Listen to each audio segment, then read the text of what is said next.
On the 30th of June 2016, Rodrigo Roa Duterte was inaugurated into the seat of President of the Republic of the Philippines, vowing in his oath to faithfully and conscientiously fulfill his duties as President of the Philippines, preserve and defend its constitution, execute its laws, do justice to every man, and consecrate myself to the service of the nation.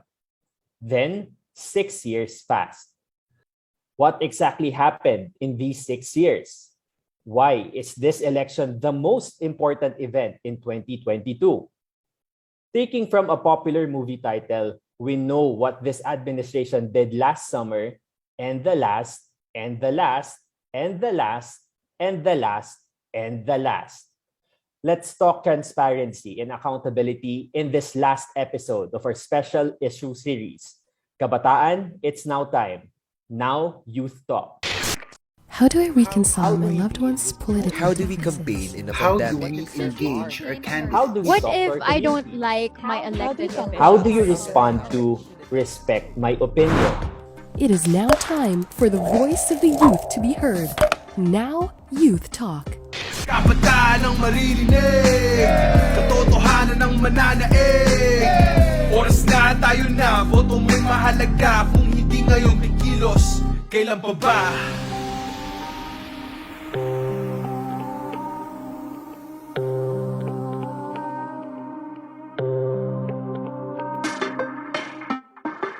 Magandang araw, Pilipinas. Has your heart been broken over the past 6 years?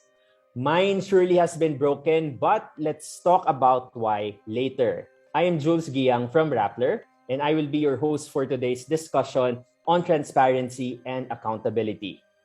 So, why did I choose to host this podcast? Because aside from, as mentioned, this coming 2022 elections is very crucial and critical to all of us. We all know that we need to be informed. As they say here, now you know. We should know all the issues that is very relevant in the upcoming elections. We need to know the platforms of the candidates, all issues related to the elections. And I feel that this specific session, this specific podcast will be able to flesh out all issues related to the election. So that's the primary reason why I chose to host this podcast. We are shuffling our usual format to give you a rundown of the election issues covered by our youth activation campaign, Now You Vote, by Now You Know. We have now talked about food security, followed by education, health, peace and security, and we're now down to this last episode on transparency and accountability. As we equip you to handle these important conversations, our call remains so simple and so important. Let's talk about issues. Let's talk about platforms. Let's talk about the people. Time check naman tayo dyan. It's now time for the voice of the youth to be heard. 40 million members of the youth are set to vote on May 9th, 2022. Whether or not you are part of that demographic, this election is with no exaggeration the defining event of our generation. That's why our call for 2022 is Kabataan ang maririnig, katotohanan ang mananaig. Change a mind today. Share this episode with your friends and family and have them take part in 2022's most important conversation. Let's lay down some facts first. We know transparency and accountability may be abstract to some. It could also be away mayaman for some as well. For those in tune with current events, it may be another conflict in a new cycle. It's important to know that transparency and accountability is something that every public official needs to embody at any level of governance. Has anyone experienced having someone cut in front of you in a line in a government office and for no good reason at all? That very well may be a lack of accountability in the office. Is there news of your local official holding lavish parties in the midst of disasters? That could be an issue in transparency, as civil servants are recommended to live simple lives and are discouraged from flaunting their riches. Has an important structure or has a community been uprooted in favor of a large business building? We don't know all the details, certainly. But as citizens, it should be our right to know and a right to scrutinize whether a government process or action feels weird. Transparency embraces accountability, said policy scholars Laila Castillo and Arnil Gabriel. Civil servants and government officials must both be transparent and accountable. Like when decisions are taken, it should be done in a manner that follows rules and regulations. Information should be freely available and directly accessible to those who will be affected by such decisions and their enforcement. And enough information is provided, and that it is provided in easily understandable forms and media. It is so important, in fact, that it is what ties them to their office in the first place. Our civil servants are put into their office, whatever their rank may be they a barangay tanod or the President of the Philippines. And however they came into office, either by election or appointment, they are seated just by the Filipino people. It was Justice Malcolm of the Court of Appeals that said the basic idea of government in the Philippines is that of a representative government. The officers being mere agents and not rulers of the people. Should we play the Constitution card? Yes, an official's transparency is required by the Constitution. To quote, public office is a public trust. Public officers and employees must at all times be accountable to the people. Serve them with utmost responsibility, integrity, loyalty, and efficiency. Act with patriotism and justice, and lead modest lives. We fear we may be laying it too thick on you folks, but it is something we must understand. When a public official, like Vice President Leni Robredo or Pasig Mayor Vico Soto, pass with flying colors their audit checks or beef up their transparency infrastructures in multiple communication channels, they are in fact doing the bare minimum for their duty in office. This is an important point. We must not normalize shady government activities. We are not in a teleserye where the government should give us surprises or hold off exposition until the next episode. The government is meant to be boring. It will be a clean government. Walang corruption. Wishful thinking? Perhaps. But Filipinos wanted change, and they were willing to take a chance with Duterte. This is the first time that somebody mentioned a deadline. But things are easier said than done. In 2017, a shipment of shabu from China worth 6.4 billion pesos slipped past the Bureau of Customs.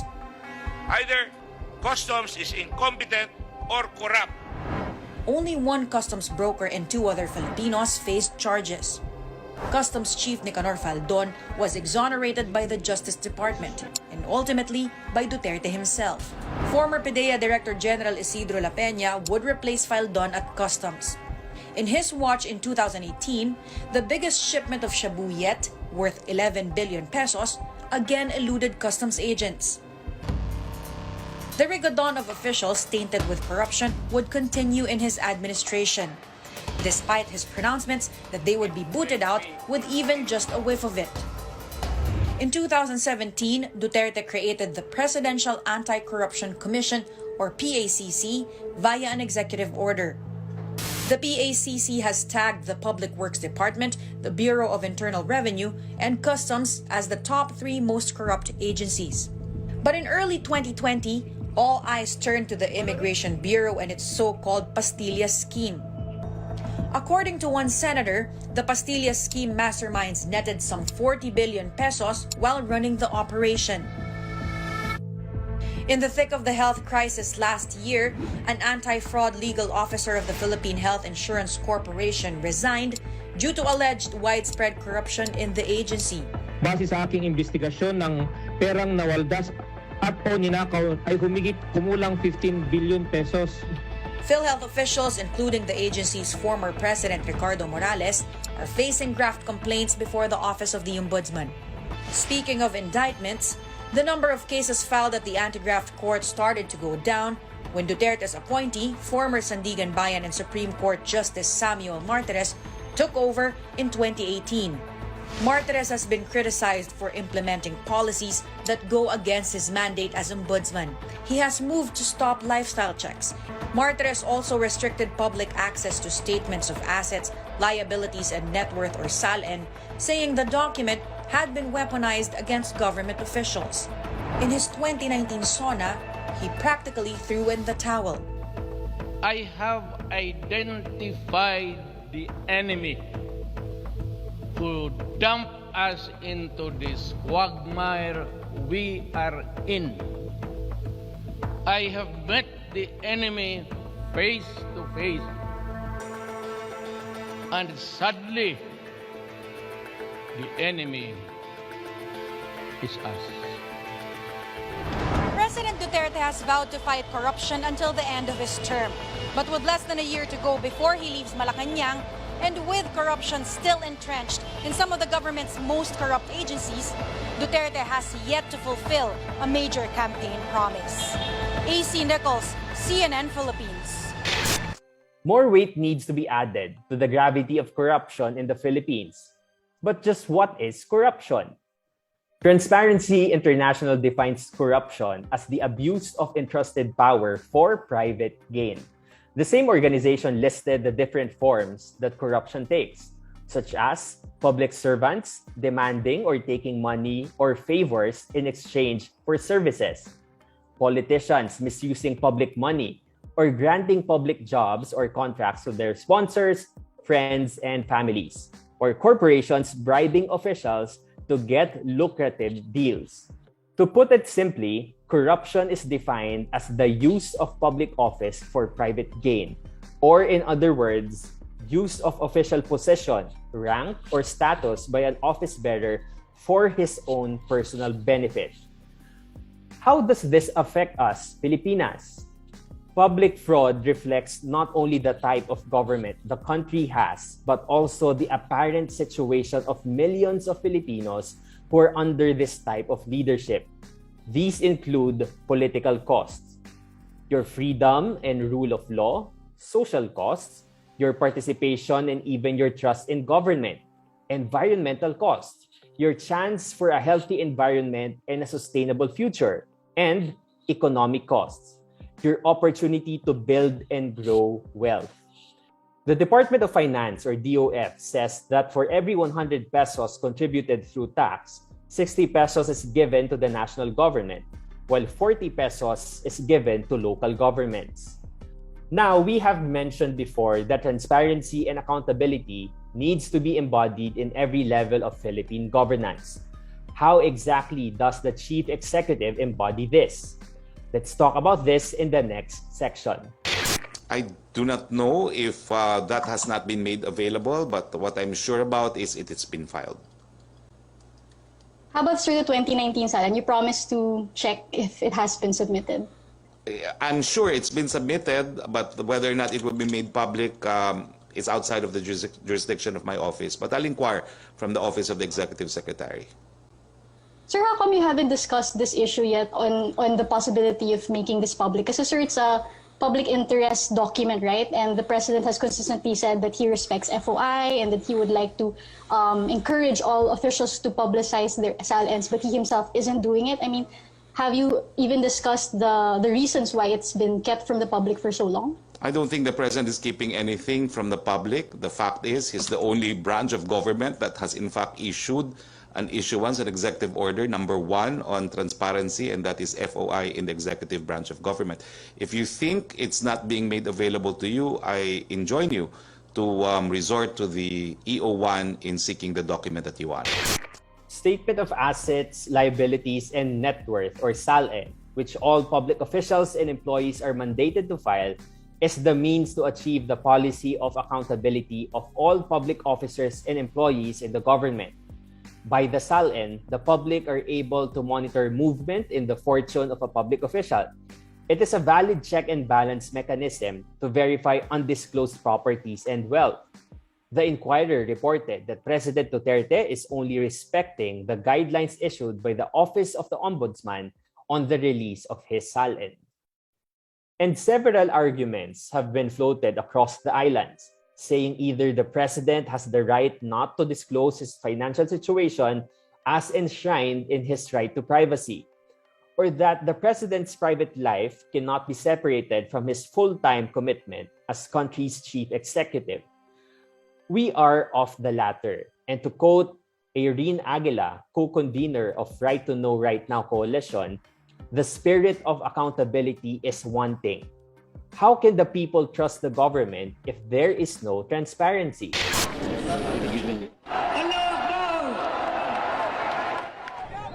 President-elect Rodrigo Duterte promised to crush crime and illegal drugs in 6 months. The goal, he said, is to create an investor-friendly environment that would spur economic growth, one that would trickle down to the poor and to those living outside the national capital. As the country's first president to hail from what has been usually described as war-torn Mindanao, the issue of peace in the region weighs heavily on his agenda. Duterte proposes a change in the system of government to resolve the problem once and for all. Nothing short of a federal structure would give Mindanao peace.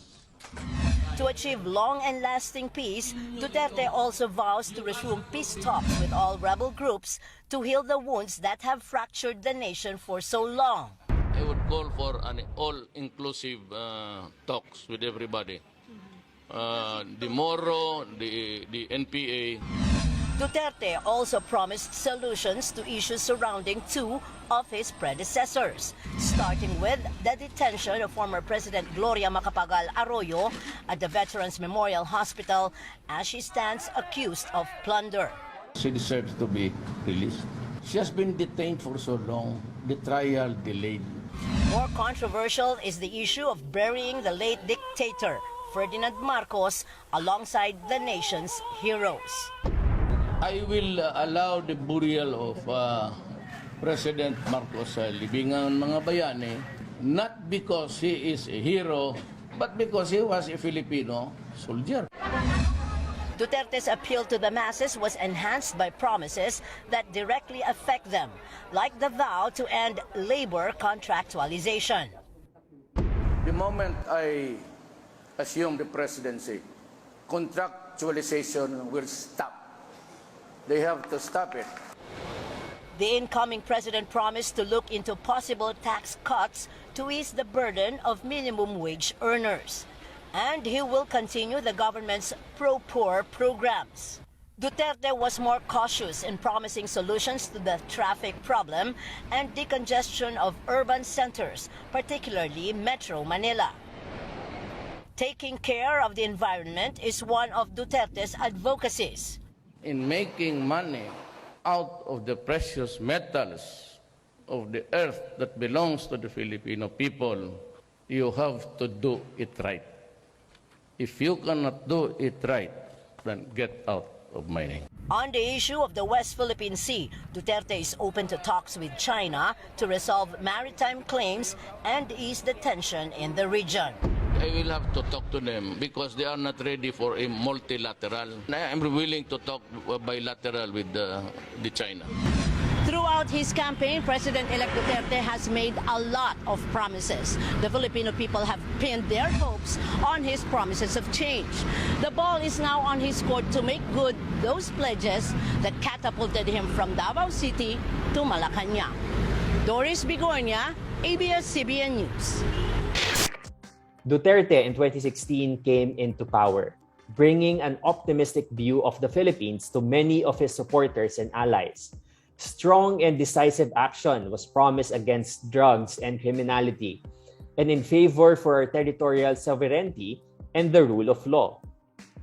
Tabita Bonilla emphasized the importance of election promises in her book. To quote, "Campaign promises are a cornerstone of representative democracy. Candidates make promises to signal to voters their intentions in office, and voters evaluate candidates based on those promises." According to Rappler, President Duterte vowed to protect the territory of the Philippines in his 2016 presidential campaign, in a promise of riding a jet ski to the West Philippine Sea. But guess what? In 2021, Philippine President Duterte derided those who literally believe in his 2016 campaign promise to ride a jet ski to the West Philippine Sea by expanding his joke during a public address, again devoted to criticisms of his China policy. Why exactly were these campaign promises broken? Bakit napako ang pangako? We need not ring the corruption bell yet, but several sketchy activities are definitely afoot. Statement Thursday calling for a careful examination of Ms. Littell lest it become NBN ZTE Part 2, referring to the controversial awarding of a $329 million contract to build a national broadband network to China-based ZTE in 2007. Meanwhile, Malacanang had to deny Dennis Uy's close ties to President Rodrigo Duterte played a part in Ms. Littell's victory. Uy donated 30 million pesos to Duterte's presidential campaign in 2016. I think it's a baseless assumption because given the character of this president, it's far-fetched. As we all know, relationship, alliances, friendship do not matter with this president.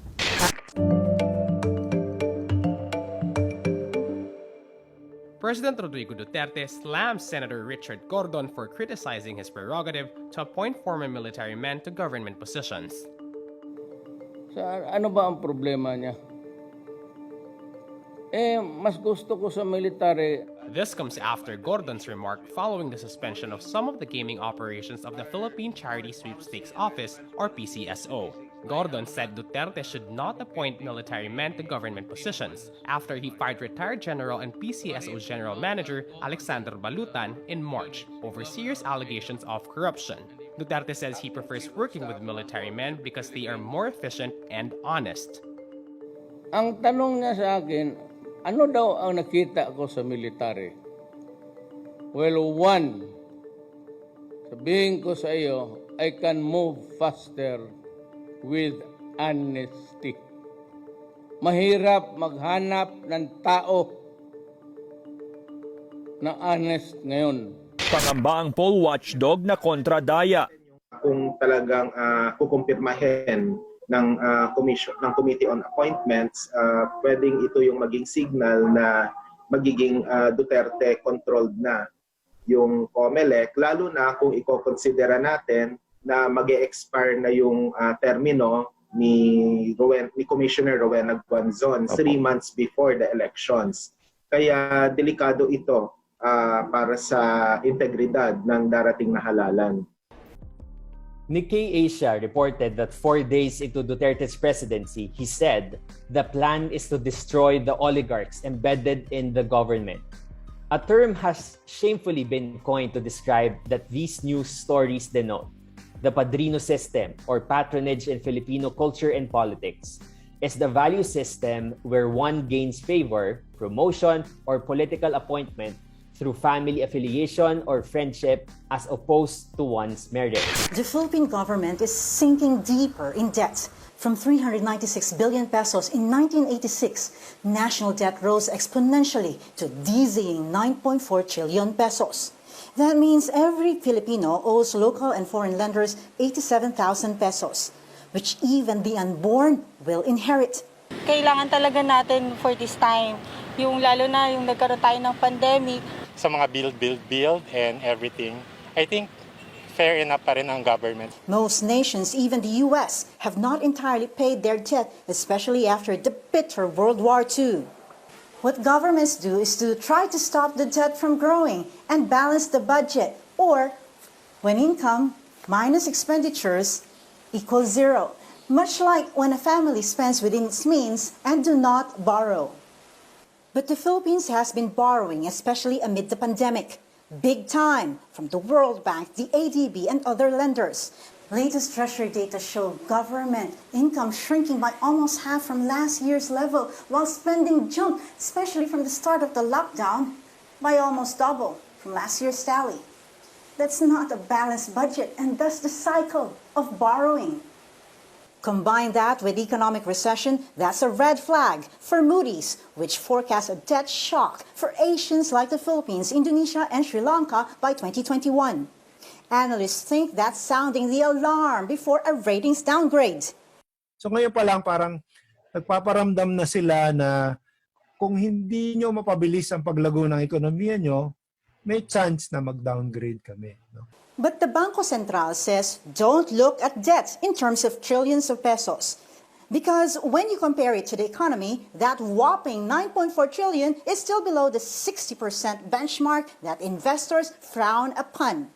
That ratio may be abstract to many, but the consequences are real. Every peso spent on interest payments is peso unavailable for something else like vaccines or modules. The national debt is a generational issue. But here's the thing. We or our children don't have to pay the 87,000 pesos literally. The government will through our taxes. So when the government fixes its finances, our generation won't be focused on paying for the past, but rather investing in the future. Lois Calderon, CNN Philippines. Huge sections of the Philippine budget are now channeled to Duterte's allies in government, placed in many agencies and local governments. Under the banner of his flagship project, Build, Build, Build, with an allocation of 1.1 trillion pesos in 2021, he promised sweeping infrastructure projects throughout the Philippines. In order to pay for this, the administration has leaned quite a lot into debt servicing, leaving trillions of pesos to be paid by the Filipino people in the incoming generations. Grabe. As we have talked in the previous episode, the defense budget has also been dubiously rising since the beginning of his administration, leading to big weapons purchases, military campaigns, and with little results to follow. Overspending on military bolstered his authoritarian rule and placated the restive generals who have supported him in his campaign. Nepotism places loyalty and obligations to one's family over obligations to one's employer.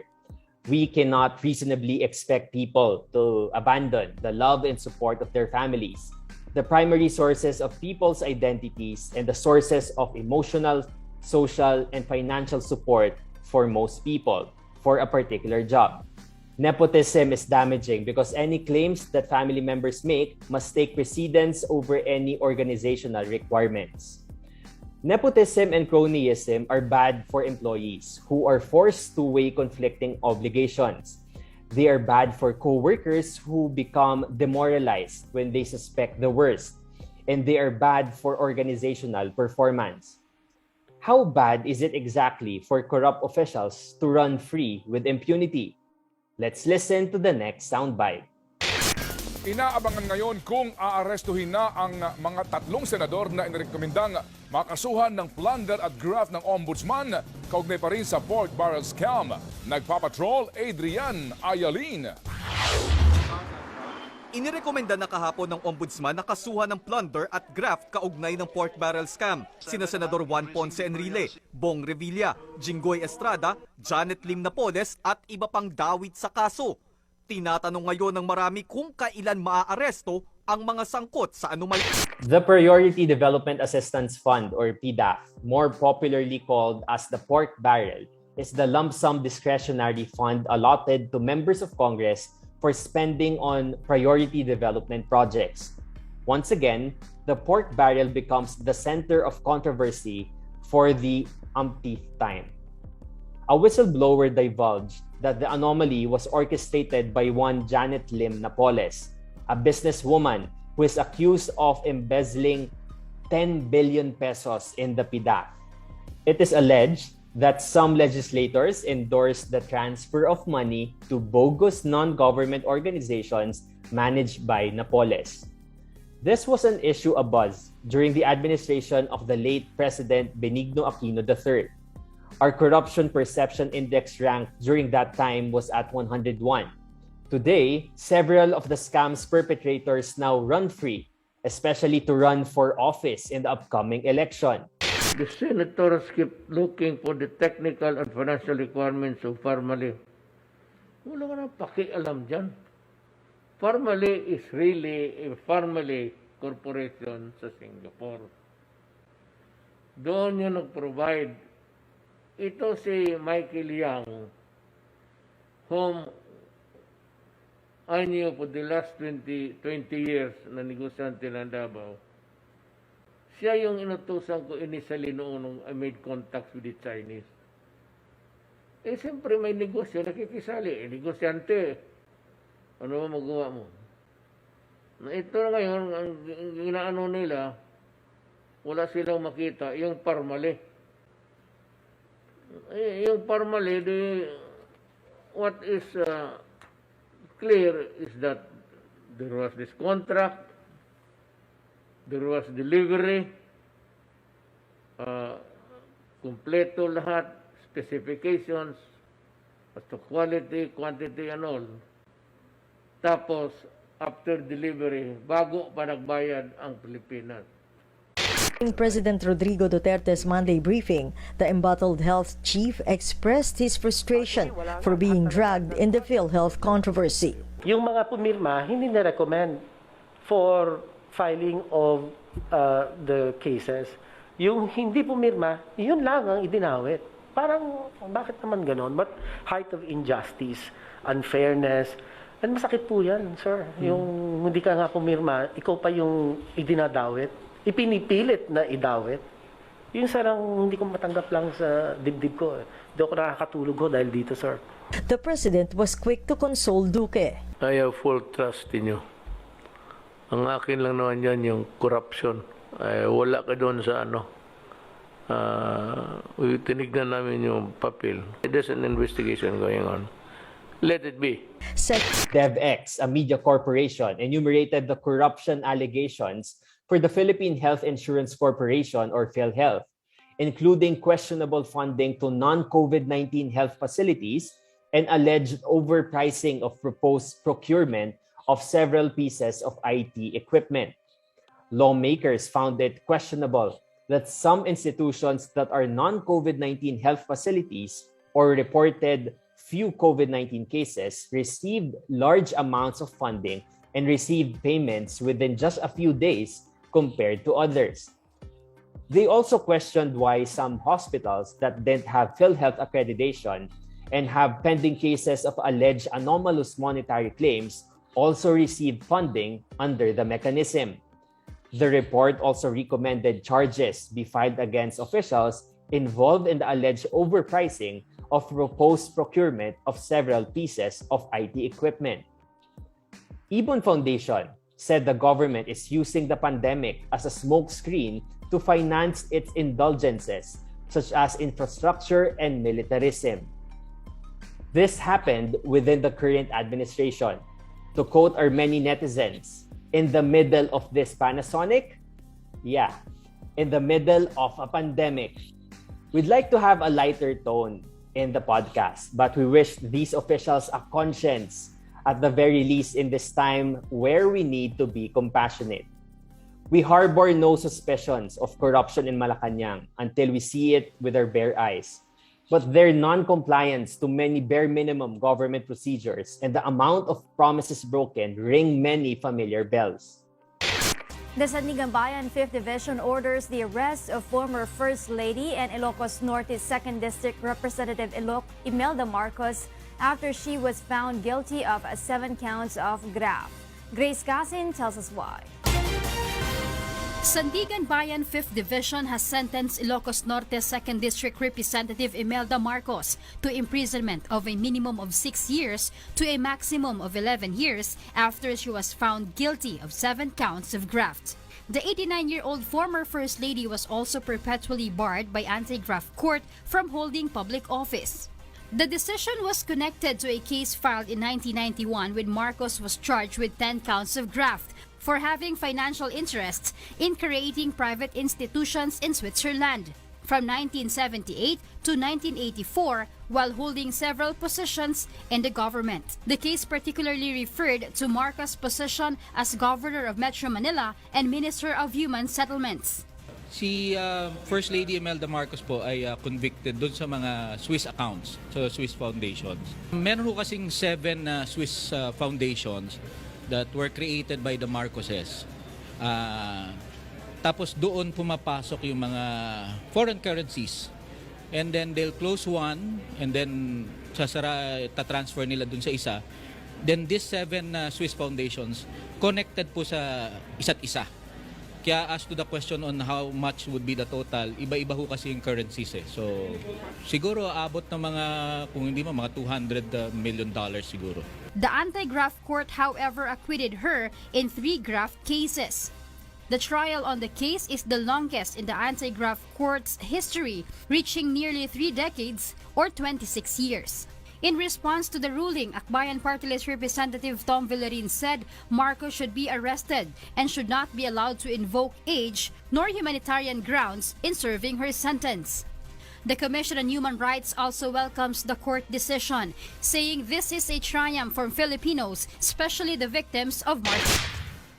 Nang dumating sa Hawaii ang pamilyang Marcos matapos mapatalsik sa pwesto noong 1986, kahon-kahong mga alahas, salapi at iba't ibang mga dokumento ang nakuha ng gobyerno ng Amerika mula sa eroplanong kanilang sinakyan. Kabilang dito ang mga bank certificate mula sa nooy Traders Royal Bank na sa kabuuan ay nagkakahalaga ng 76 na milyong piso at higit 5 milyong dolyar. Nagkaroon ng kaso sa korte sa Hawaii para malaman kung sino talaga ang may-ari nito.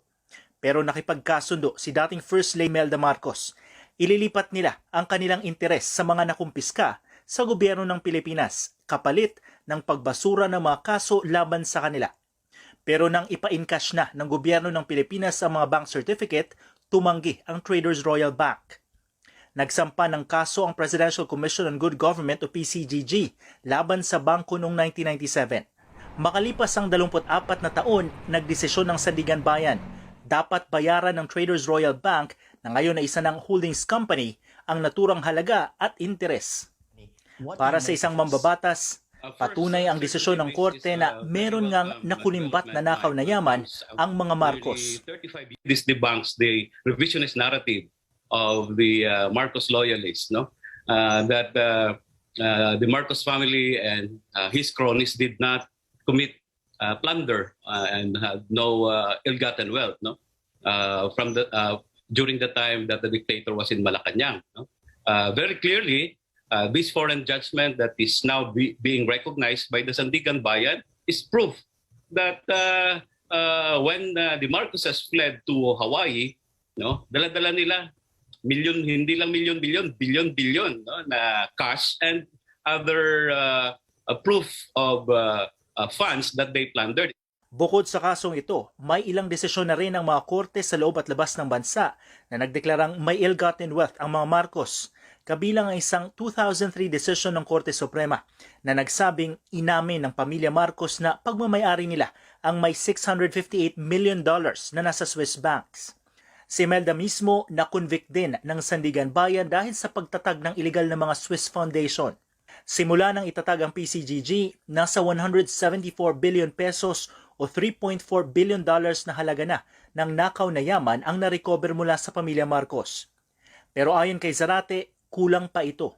We have to continue pursuing this, and according to some records, more or less $10 billion yung na-plunder ng Marcos family and his cronies. So we have a long way to go to recover all this ill-gotten wealth. Tumanggi namang magbigay ng komento ang kampo ni dating Senador Bongbong Marcos. Sa isang pahayag, nilinaw naman ng Bank of Commerce na hiwalay itong institusyon sa Traders Royal Bank o Royal Traders Holdings Company Incorporated dahil hindi kasama sa nabili nitong mga ari-arian ng TRB ang obligasyon nito sa gobyerno ng Pilipinas. Mike Navalio, ABS-CBN News. Rappler reported that as of 2020, the Philippine government has recovered 174.2 billion pesos in Marcos ill-gotten wealth. The same online website mentioned that the PCGG's recoveries of ill-gotten wealth from its awards from courts over time serve as a reminder of Marcos' corruption during the dictatorship. The accumulated amount was distributed to farmers through the Agrarian Reform Program and the Cocoa Levy Trust Fund. human rights victims of the martial law dictatorship, to the PCGG for its general fund, the Office of the Solicitor General or OSG, which is mandated by its charter to get shares from awards to its client agencies, and the Office of the President. Our ranking in the Corruption Perception Index during the dictator's term was at 55, and we have been steadily going down ever since. Much of the stolen money has still not yet been returned and serves as the election war chest of the Marcoses and upcoming campaign period. Several articles have noted this looming ascent into power. Is there a laundering of a tarnished name taking place? The Philippines resoundingly cried never again to the horrors of the Marcos dictatorship through the People Power Revolution of 1986. 30 years later, the Filipino people have come to realize that success is indeed fleeting. On the 18th of November 2016, the remains of Philippine dictator Ferdinand E. Marcos were buried in the Libingan ng mga Bayani, the Heroes Cemetery. You also mentioned a potential client. So Rappler has done a series on the historical revisionism that is being pushed out on social media by the Marcos family.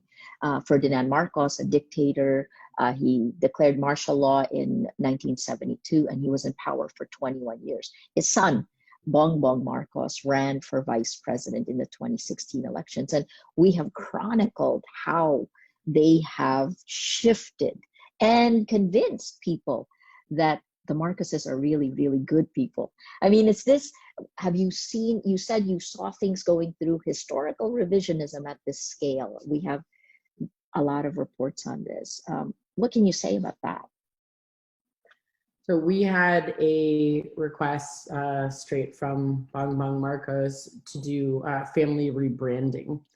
This was brought in through internal staff at Cambridge Analytica and was debated. There were some people that didn't want to touch it, and there were others, like our CEO, Alexander Nix, that saw it as a massive financial opportunity and asked us to write the proposal anyway.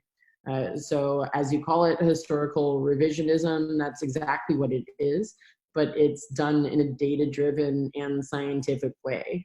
So you undertake just enough research to figure out what people believe about a certain family, individual, politician, and then you figure out what could convince them to feel otherwise.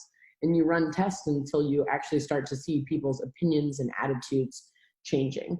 And that's done for traditional politics, not just rebranding, of course, but in a particular instance where the history of a family and an individual is important for the public to know, then this type of work is extremely dangerous. The Filipino people have been subject to widespread disinformation and historical distortion, and it has been revealed in many articles that this was a concerted effort years in the making. Bloomberg reported the advent of patriotic trolling during the Duterte administration that included inauthentic pages harassing individuals or posting fake news to appear like organic support to the government. Some of these incidents were trolls making #unfollow Rappler go viral and posting "I want Maria Ressa to be repeatedly to death" after Ressa made the article "Propaganda War Weaponizing the Internet." Trolls posting a fake endorsement by Pope Francis with the words, "Even the Pope admires Duterte," beneath the Pope's image. Trolls created a #Arrest Laila de Lima campaign. Our social media is then made hostile to the very people who found it welcoming earlier in the last decade. But we can take it back. Rappler reported that Jover Laurio, who is known for her blogs criticizing the administration and speaking out against propaganda and fake news, mentioned, "Ang hirap paniwalaan pag walang resibo. Kaya kailangan may resibo. Sa paglaban natin sa fake news, meron tayo laging resibo." Simone de Malibot, a student from UP College of Mass Communication, conducted a study on the call-out culture in Duterte's administration. He found that those who post call-out tweets against the Duterte administration feel that this is one effective way of expressing their hate for the Philippine president and his term. The Washington Post discussed that crony capitalism is a system that has allowed certain friends and relatives of President Ferdinand Marcos and his wife to acquire great wealth and economic power through special favors and privileges extended by the government. And with a uni-team being formed by these families, something similar is on the horizon should they obtain the vote. And don't get us started on political dynasties occurring all around the Philippines. Let's listen to this next soundbite. Ako, ayaw ko na. 73 years old. But I could not see Davao go back in shambles. So I insisted on my daughter, kasi kaya niya. My son is running for congressman. Kay Inday, pinilit niya itong bunso, si Sebastian. Pag naumpisahan ng isa, tuloy-tuloy na yan. There's no such thing as dynasty as long as fair yung elections. There's no dynasty. It's the people who has the last say. That is democracy. That is not monarchy. A good dynasty. It has been a family tradition to be congressman. Sa ating pamumulitika, may mga political families talaga. Kilalang mga Pinoy sa pagkakaroon ng magandang relasyon sa pamilya, magkakasama sa isang tirahan, tulong-tulong sa negosyo, at maging sa pagpasok sa politika. Ayon sa pag-aaral ng Ateneo School of Government, halos 70% ng mga kongresista ngayon ang nanggaling sa political dynasties. Meron nga dyan, mag-asawa, pero kinatawan ng magkabilang sulok ng bansa. Kahit malayo ka man, mahalagi mo tandaan, di magbabago, pag-ibig ko'y sa'yo lamang. Mahigit 80% din ng mga gobernador at mahigit kalahati ng mga mayor sa buong bansa ay miyembro ng political dynasties. Ang pinakamalaking political dynasty nga sa Pilipinas, may 25 kamag-anak na nakaupo sa pwesto. Pag ganito ang sistema natin, hindi na ito demokratiko. Kasi pag ang gobyerno ay hawak ng iilan lamang pamilya, ang ating kongreso, ang ating local government units ay hawak lamang ng mga political dynasties, kaninong interes kaya ang kanilang paglalaban? Ngayon, mas uso na daw ang fat o matabang political dynasty, kung saan sabay-sabay na umuupo sina nanay, tatay, ate, kuya, pinsan, lolo, lola at si bunso. Dahil nga sa tagal na nila, no, parang sa isa sa negosyo yan, nag-i-innovate na rin sila, no? Nag-a-adapt sila sa sitwasyon. Habang tumatagal sa posisyon ng isang political dynasty, lalong yumayaman ang kanilang angkan. May isang senador nga, tumaas ang net worth ng 500 million pesos sa loob lang ng 3 taon sa pwesto. At ang asawa niya na senador din, nadagdagan ang net worth ng tumataginting na 1.9 billion pesos matapos lang ang 6 na taon sa pwesto. Maraming kongresista din ang dumoble o tumriple ang yaman matapos lang ang 3 taon. Mapapasana all ka na lang talaga. Ang problema, habang kinakamkam ng magkakamag-anak ang kapangyarihan, lumalala rin ang korupsyon at pang-aabuso sa bayan. Ayon nga sa pag-aaral, marami sa pinakamahihirap na lugar sa bansa ang pinamumunuan ng political dynasties. Imbis na pagsisilbi sa bayan ng atupagin nila, ang ginagawa nila impunity. Nagnanakaw, nananakot, buibili ng boto, kumikita ng kickback sa lahat ng infrastructure, at inaabuso yung posisyon. So kumihirap yung lugar. Pero ang yumayaman, guess who? Yung mga makapangyarihang pamilya, mga political dynasty sa lugar. Ngayong 2022 elections, pare-parehong pangalan na naman ang makikita natin sa balota. Pero unti-unti, may mga sumusubok na lumaban sa mga nasa pwesto. Nasa iyo ang kapangyarihan kung hahayaan mo na patuloy na tumaba ang mga dinastiya o oras na para simulan ang kanilang dieta. Alamin kung ano ang mga kasalukuyang ginagawa ng Participate. Bumisita lamang sa inclusivedemocracy.ph at i-follow ang aming social media accounts. Based on 2019 official election results, there are at least 163 political families whose winning members include senators, House of Representatives or governors. Of this number, 88 are in Luzon, 29 in the Visayas, 44 in Mindanao, and 2 families in separate island groups. The Swansings in Luzon, in Nueva Ecija, and Mindanao in Sultan Kudarat, and the Arroyos in Luzon, in Pampanga, in the Visayas, Negros Occidental. In Congress, 14 of 24 senators belong to a powerful clan, while in the House, 162 of 300 representatives do, indicating that about half of members come from political families. At the local level, 60 of 81 governors are from political families, and they have combined 108 relatives holding lower local posts, such as vice governor, provincial board member, mayor, vice mayor, and councilor. Separately, 40 governors are related to incumbent House representatives. 2 governors are kin to of senators. To quote Benjamin Punong Bayan, writing in Business World Online, political dynasties have cleverly exploited over time the poverty of our people and their lack of informed judgment brought about by insufficient education and inadequate understanding of the language that government and media use in presenting, reporting, and discussing government and political affairs. These dynasties make the poor dependent on them for dole-outs, end quote. So that's a rundown of what makes us wary of transactions within the Duterte administration and what makes us wary of many parties and individuals running in the upcoming elections.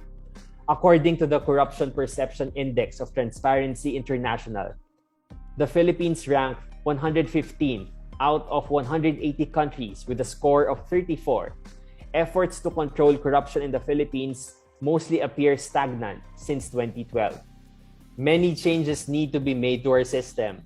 But let's talk further on the why. Why corruption needs to end in the Philippines in the next section. Ako hindi lang ako Speaker of the House. Ako rin ay kasapi ng PDP laban. In fact, nung magkakaroon na ng pagpirmahan sa Certificate of Candidacy, tinanong sa akin ng headquarters, gusto ko ba maging ako ang magpipirma ng COC ng PDP laban? Sabi ko, nakakahiya naman. Papel yun ni Tom Gonzales. Siya na pa rin hanggang ngayon. Kaya siya ang chairman ng PDP laban natin. Kaya sa inyong lahat, sa lahat po ng nagdasal, maraming salamat. His father, former President Joseph Estrada's service to the Filipino masses amid the COVID crisis. This again pits him against his... The big why is this. We cannot let corrupt officials return to power. Rappler reported that former President Gloria Arroyo is reportedly shelving her political retirement plan to again run for representative for the 2nd District of Pampanga, despite the issues on corruption during her presidential regime. Rappler also reported that Bong Revilla ran again for Senate in the year 2019 while his case on plunder was pending. Then President Erap Estrada was allowed to run for the mayor of Manila after losing the 2010 presidential election. In Rappler's summary of the SC decision, Estrada's pardon is not an obstacle. As we allow more corrupt officials into our vital government offices, the more we pay their debts, the more our following generations will pay for their disrespect for government institutions. It's been a popular adage that our children are being born with debt to be paid. This is of no exaggeration that our taxes in the future are going to go up in debt servicing. Kabataan, we must vehemently oppose corruption like the plague. It must end here. On May 9, 2022, let's vote for a leader that honors the public trust instilled upon their office and person. A leader that exemplifies financial transparency by disclosing their SALN and rating excellent during audits.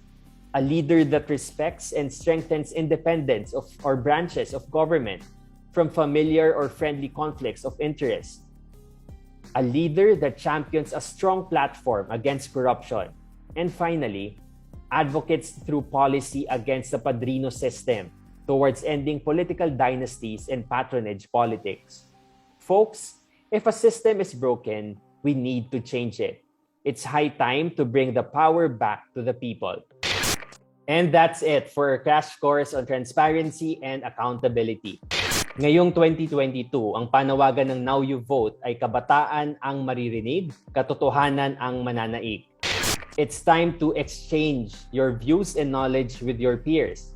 Engage your communities and candidates for a meaningful change beyond the ballot. And commit to your right to suffrage, as your vote defines the Philippines of our generation and maybe the next. Bukas na bukas ang aming online tanggapan for youth activation sessions and resources to help you make your big decisions and to nurture your important conversations.